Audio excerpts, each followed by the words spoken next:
Hi guys, the pigeon's flown home, and today I want to talk about laser focus. Now, it was always my understanding that having a laser focus on something was to target it and target it hard. For example, if I was in a tent and I was just about to go to sleep after a hard day's relaxing and doing nothing, and then I heard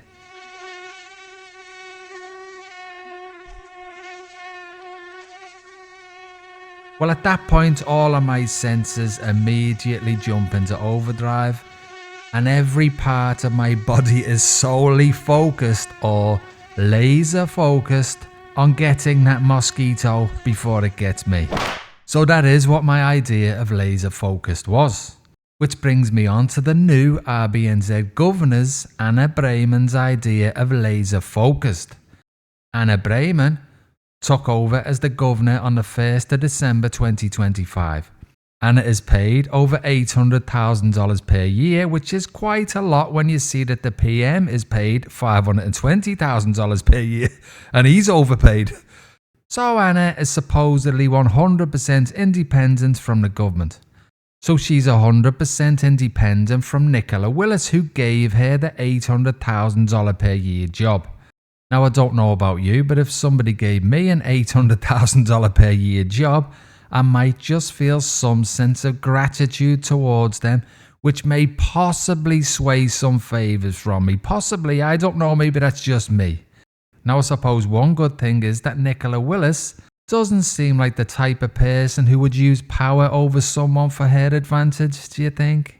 So when the 100% independent Anna Breyman was given the job by Nicola Willis, one of the first things that she told long-suffering Kiwis was that she is going to be, quote, laser focused on low, stable inflation.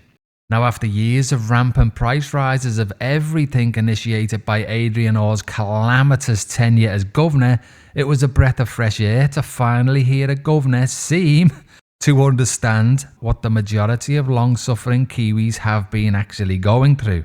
It actually sounded like she understood that Kiwis were doing it tough, and it sounded like she was really going to do the right thing and fight inflation for once.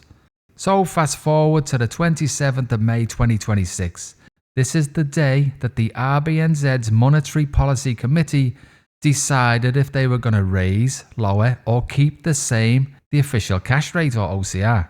The OCR is the tool that the RBNZ has in its toolbox, which can definitively raise or lower inflation to make your average Kiwi's lives much harder or much easier. If the RBNZ's Monetary Policy Committee, or MPC, decided to raise the OCR, then this would immediately have made the New Zealand dollar stronger.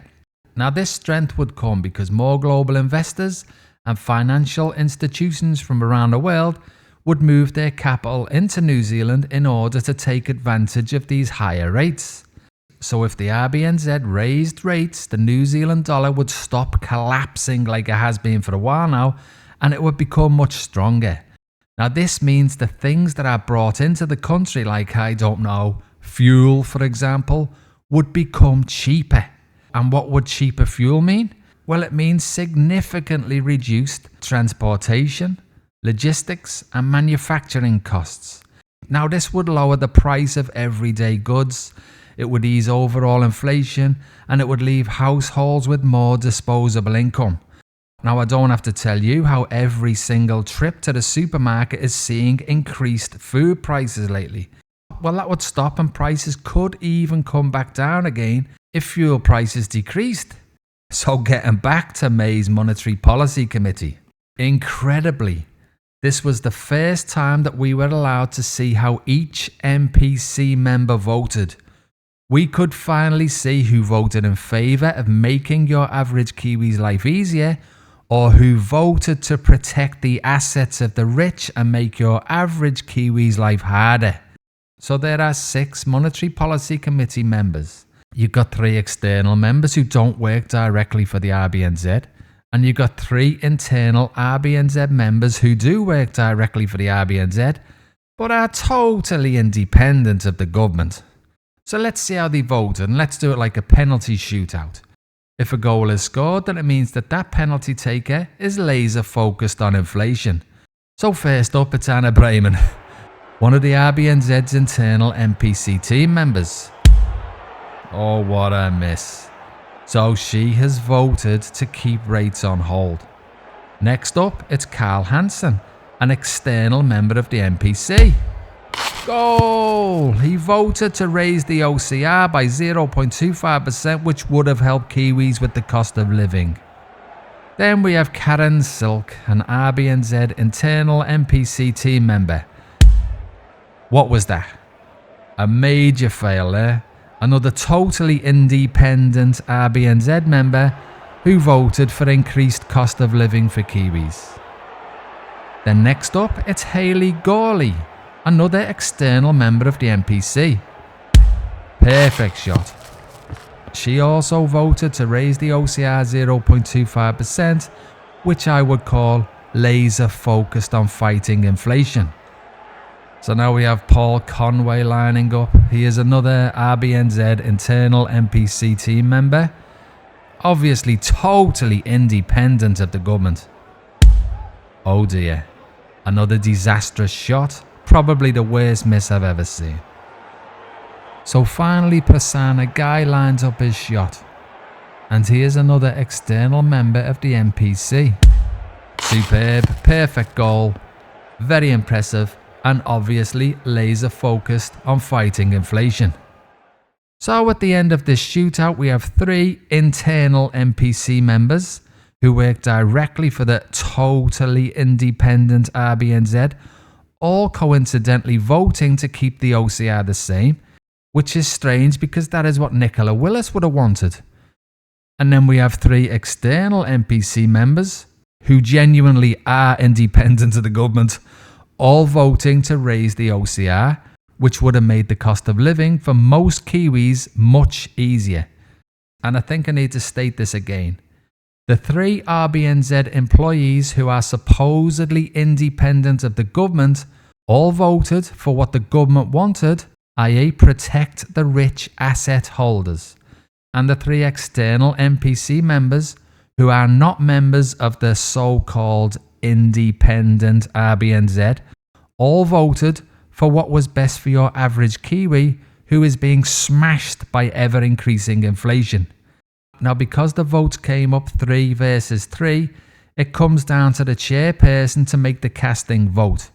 Now, the chairperson happens to be Anna Bremen, the new RBNZ governor. Now, we were all led to believe that she is actually laser focused on fighting inflation, which is very strange when you see that she's just voted to not fight inflation. So perhaps she made a mistake in her first vote and her casting vote was going to be different.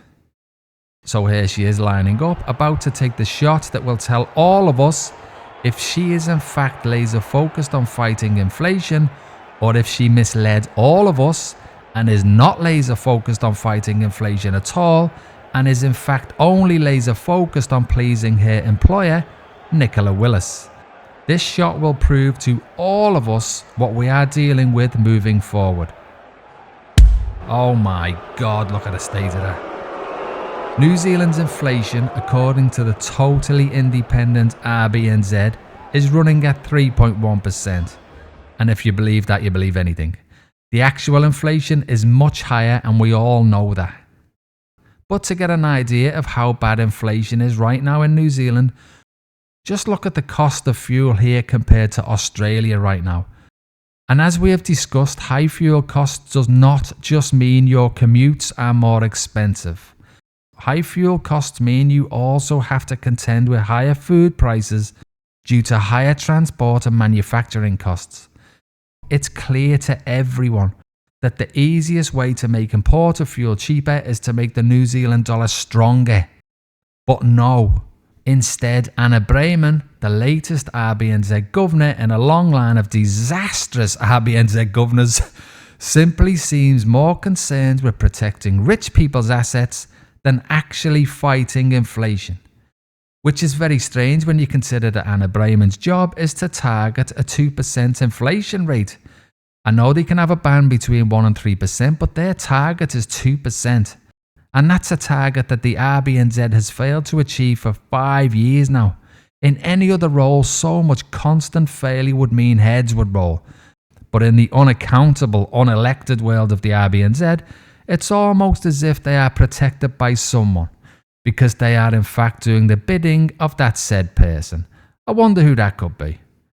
So yes guys, at least we all now know where we stand with this new laser-focused governor.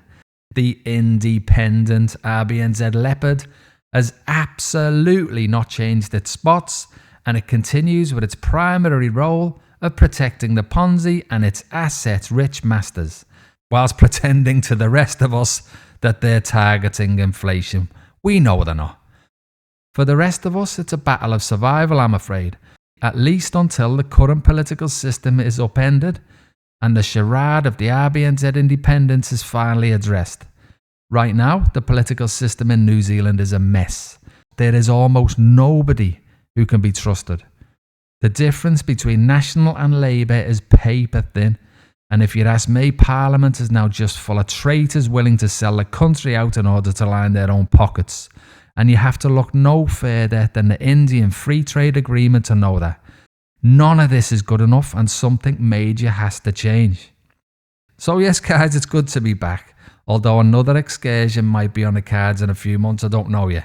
But if you like this video, please give it a thumbs up and even a hype if you know what one of them is. Apparently they will help bump up the video and the ratings so more people get to see it. So thanks for watching. See you in the next one. The Monetary Policy Committee decided to hold the official cash rate, the OCR, at 2.25%.